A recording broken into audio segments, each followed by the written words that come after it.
Goofy Historians is the funnest place to learn about history. Or is it the funniest?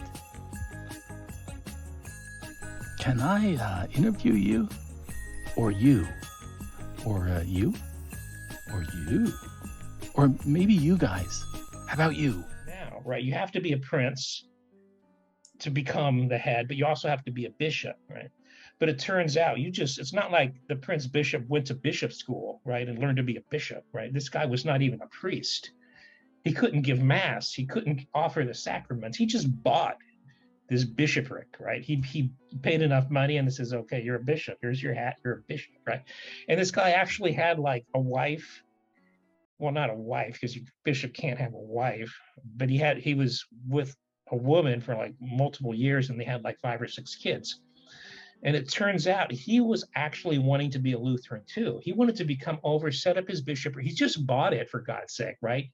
He'd take it out of loan. He bought this bishopric. He goes, wow, I'm like the Bishop of Munster, right? Right when all this shit went down, right? So his plan was to take over Munster, become a Lutheran, marry his wife, and then take away the bishop part and just set himself as an hereditary, dynasty of Munster as a Lutheran city. Holy cow! Hold on, I didn't know that. So let me go back just for a second. So the yeah, I'm rambling. We're gonna run out of time. Chime in here just for a second. So that's interesting. So the Prince Bishop, who actually has a name, his name is Franz von Waldeck. He is the Prince Bishop in this story. Munster is his city.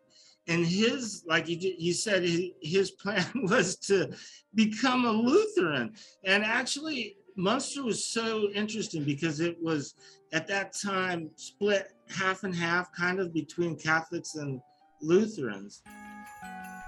Goofy Historians is the funnest place to learn about history. Or is it the funniest? Does history repeat itself?